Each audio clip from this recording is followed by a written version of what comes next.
Let's start off this week by taking a look at the top 20 fantasy performers over the past week. For the most part in the top 5, a bunch of top 5 picks with Alyssa Thomas, Sabrina Ionescu, and Nafisa Collier had the top performance of the week with 61 fantasy points in ESPN Standard Leagues. In the Sunday loss to the Atlanta Dream, 32 points, 8 rebounds, 7 assists, 6 stocks, and the first home loss for the Lynx doesn't matter in fantasy. And Sabrina Ionescu put up 2 50-pointers over the week in back-to-back days against Phoenix and then the Sparks. Now, a little bit of a surprise here with Kelsey Mitchell being the number 4 performer of the week, but Caitlin Clark out. That means Mitchell takes over a lot of the duties offensively. 56 points in the Sunday win over Chicago. Like I said, a lot of the offensive duties fell to her. 35 points and 40 fantasy points against New York earlier in the week. Asia Wilson at 5. Tina Charles, the 6th overall fantasy performer this week. Really consistent over her last 3 matchups. 39, 39, 39 fantasy points.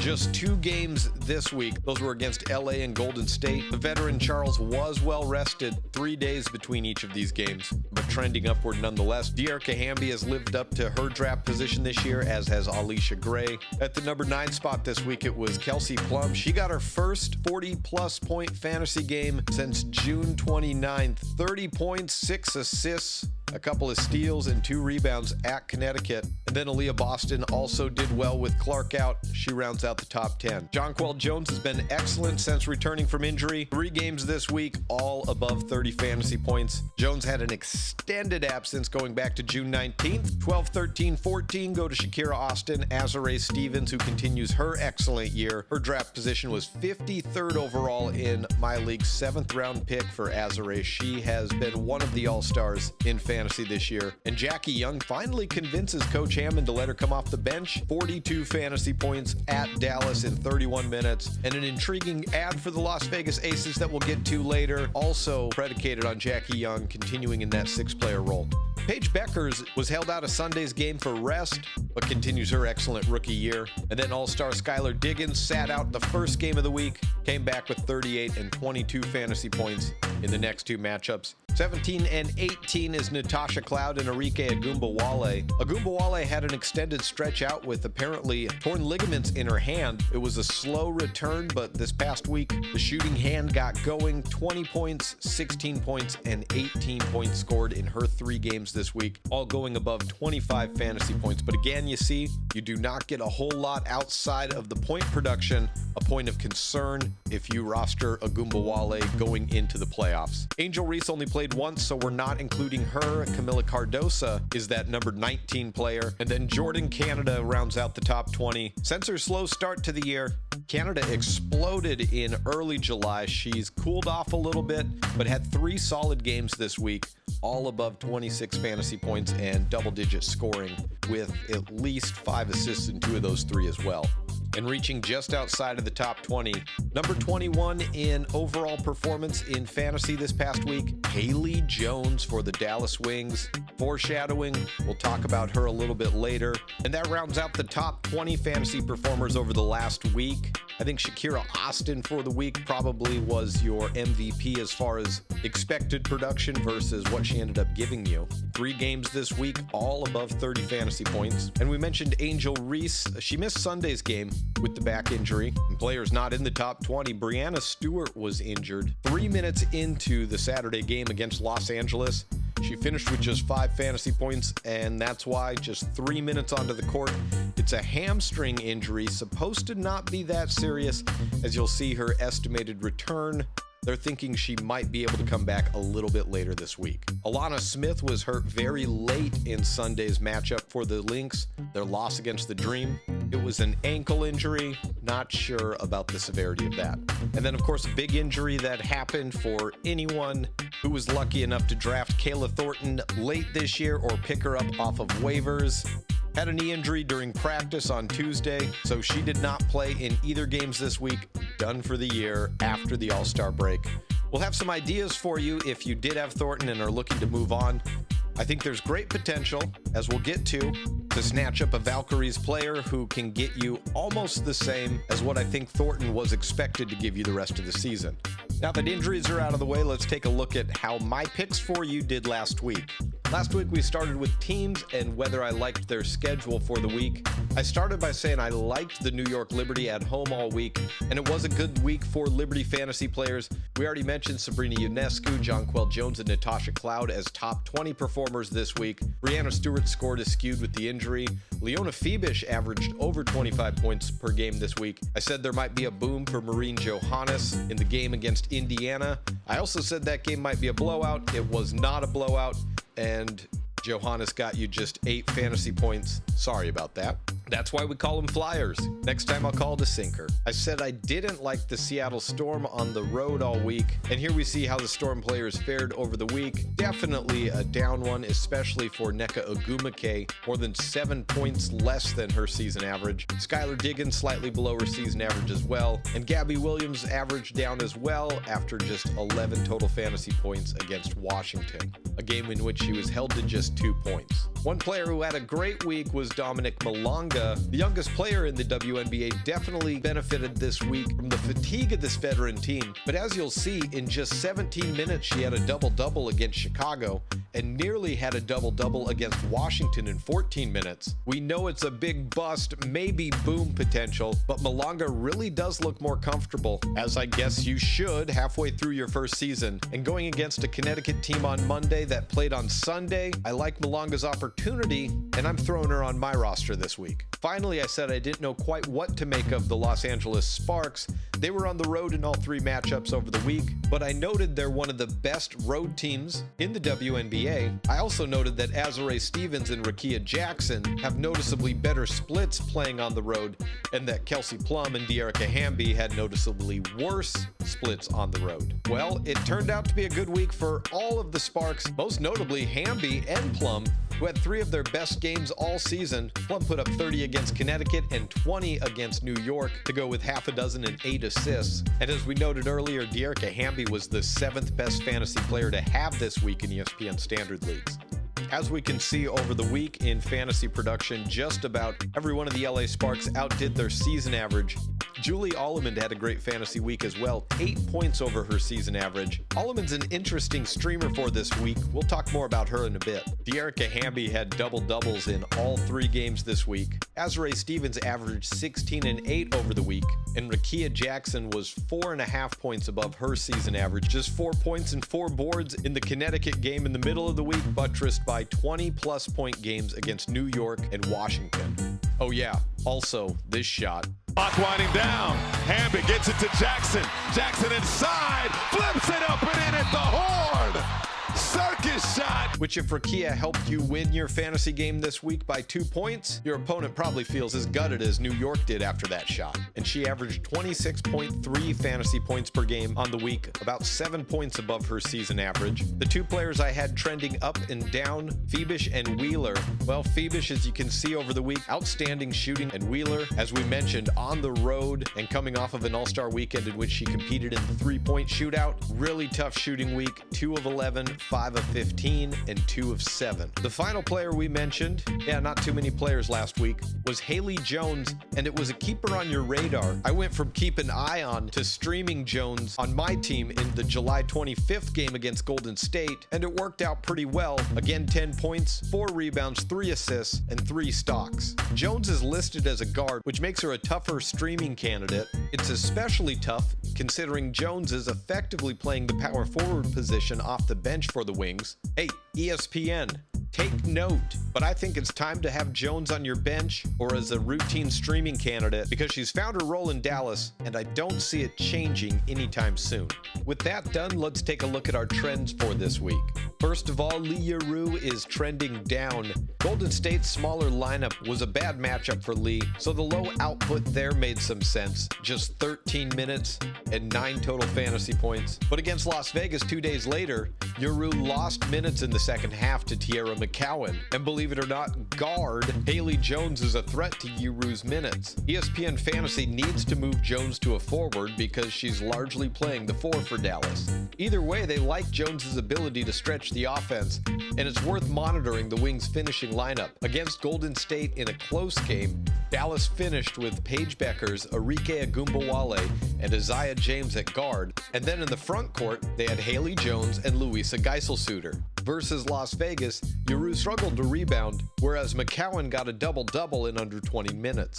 Add this in with the pending return of Myisha Hines-Allen, and Yeru's minutes could be seeing a sharp decline. With Yeru trending down, I've got Teaira McCowan trending up.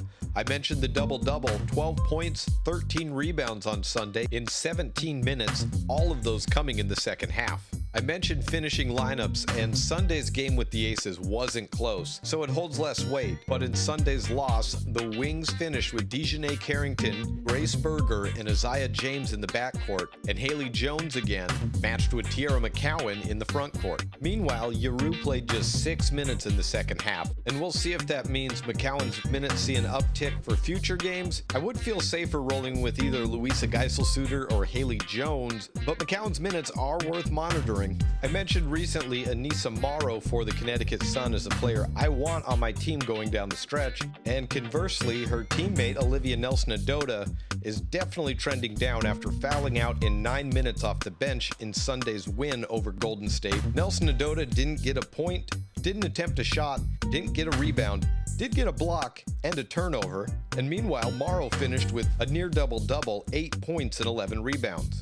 This has been a year for the rookies, and it looks like Nelson-Ododa may be on the verge of losing that starting position for good. But it's the WNBA, and injuries are almost a guarantee, so monitor that situation as her stock goes up if her minutes do. I mentioned the Los Angeles Sparks offense and how well everyone did, and that included their point guard, Julie Alleman, who I used twice as a streamer this week. At Connecticut, she finished with 12 points, 8 rebounds, 4 assists, and 2 steals for 29 ESPN standard fantasy points. And at New York, 10 assists and 6 rebounds helped soften the blow of just 4 points, as Alleman still finished with 20 ESPN standard fantasy points in that game.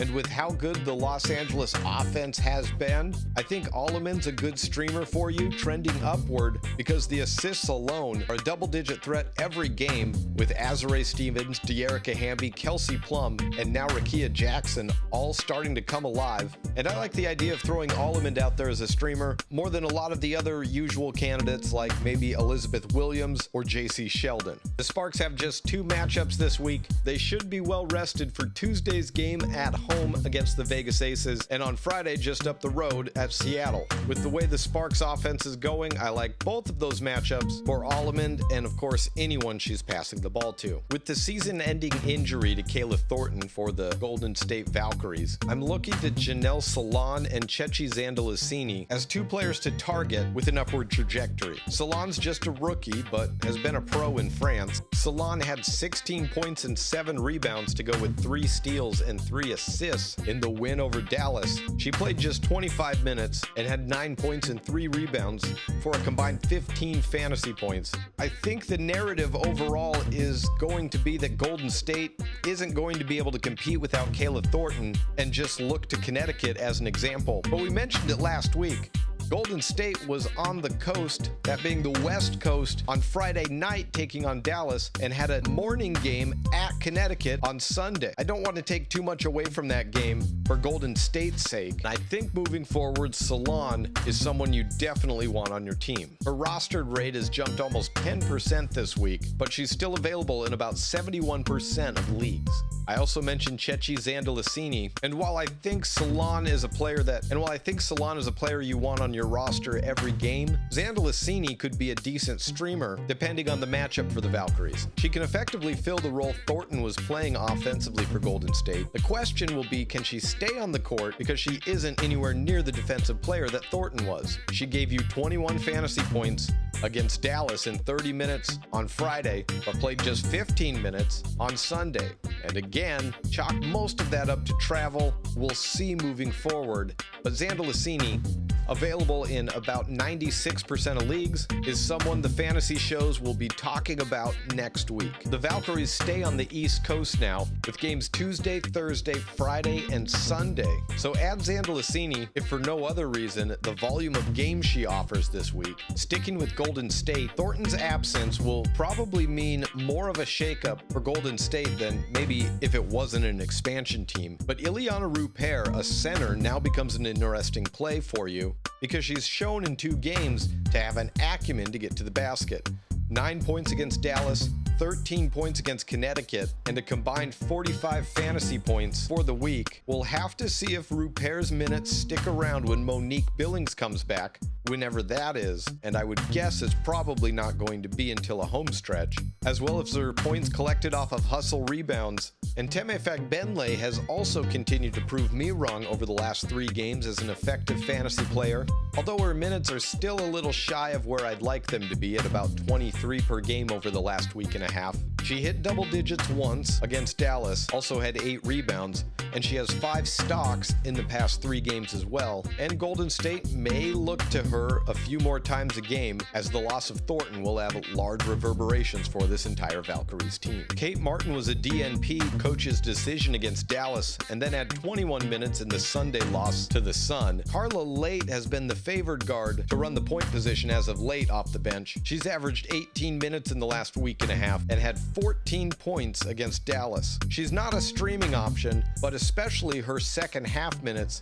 continue to limit any fantasy potential for either Kate Martin or Caitlin Shen. If I'm ranking Valkyries streaming options, I'm going Salon if she's available and keep her on your roster, and then Zandalicini, Rupert after that, depending on Billings' health, and then I'm leaving Letitia Amirhe, Kate Martin, Carla Late, and Caitlin Chen all on the waiver wire. Also on the upward trend, Kierston Bell for the Las Vegas Aces. Jackie Young convinced head coach Becky Hammond to move her to the 6-player role, which gave Kierston Bell her first start of the year. Bell responded with 19 points, 3 rebounds, and 1 assist for 28 ESPN standard fantasy points. Jackie Young thrived off the bench, so this move might stick for a bit, and she becomes one of my most intriguing streamers this week. Monique Akoa-Makani for the Mercury returned from injury and in 2 games averaged 19.5 ESPN standard fantasy points. She had 9 points in 23 minutes at New York and followed it up with 13 points in 26 minutes at the Washington Mystics. Sami Whitcomb was held to just 19 minutes at Washington on Sunday. I don't think Akoa-Makani's return bodes well for Whitcomb's fantasy value, and I think I would swap those players out if Akoa-Makani's available. I mention Rachel Banham all the time, but 42 points on Sunday and 6 3-pointers. Let's see if her rostered rate can get over 10% this week. As of taping, her rostered rate has moved all the way up to 6%. I will admit, not the best performances against Minnesota and Atlanta the week before. No doubt Chicago's offense is really struggling without Ari Atkins and Angel Reese, but I don't think there's another streamer out there that can guarantee you as much volume as Banham will in a single game. Now let's take a look at team schedules this week. The Atlanta Dream, Golden State Valkyrie, and New York Liberty all have 4 games this week, whereas the Los Angeles Sparks and the Minnesota Lynx just have 2, which means if you have Nafisa Collier or Courtney Williams or any of the 4 Sparks we just talked about, you might be looking for streaming players this week to make up for a lack of games. We'll see what the severity is with Breanna Stewart's hamstring, but she's already been ruled out for Monday's game, so plan accordingly for that. Well, as best you can plan for replacing 35 fantasy points a game. But good news for Leonie Phoebish, Natasha Cloud, Jonquel Jones, or Sabrina Ionescu managers, and maybe Isabel Harrison or Maureen Johannes gets an uptick in minutes with Stewart out. Top streaming options on Tuesday, I mentioned the Las Vegas Aces at the Los Angeles Sparks, and if Kierston Bell gets the start, I think she's a great streaming option if you're looking to make up for a few games. In that same game, you've got the point guard Julie Alleman, one of just 2 times the Sparks will be out, so if you want to use Alleman, Tuesday's probably your best bet. If Angel Reese is available for the Chicago Sky at Washington Mystics game, I like Rachel Banham more because, well, the Sky might score some more points. Their offense at this point without Atkins and Reese, well, it just hasn't really been there at all. The Phoenix Mercury are at the Indiana Fever on Wednesday. I don't think Caitlin Clark's probably playing all week, so of course, Arie McDonald, great streaming option. And for the Mercury, if you're on the fence about playing DeWanna Bonner, I think I would. She's looked good with the Mercury and former team, and likely down Caitlin Clark. I think it's a recipe for a great game for DeWanna Bonner. I mentioned Chechi Zandalicini for the Golden State Valkyries, and there's just 1 game on Thursday, which means if you're trying to use up your matchup acquisitions, you have to dig deep for this one. And I think Zandalicini, available in over 90% 95% of ESPN leagues, is an obvious choice. She's likely starting and has a better than not opportunity of getting hot from three. For some reason, we have 5 games on Friday, all but one of them at 4:30, and just one game on Saturday. The Golden State Valkyries will be taking on a Chicago Sky team just a day after playing in Washington. So I don't anticipate big fantasy numbers from Golden State, and I think there's a good chance to get some streaming options from Chicago, a la Rachel Banham, although I can't promise 42 points. As I mentioned, that one game on Saturday means rosters are thin, another opportunity to maybe sign Kierston Bell for the stream, and a full slate of games on Sunday will wrap up the penultimate week of the WNBA fantasy regular season. I hope you're on your way to the playoffs, and if not, I hope you're at least enjoying the ride. That's it for me today. Thanks for watching. Don't forget to subscribe, and have a great day.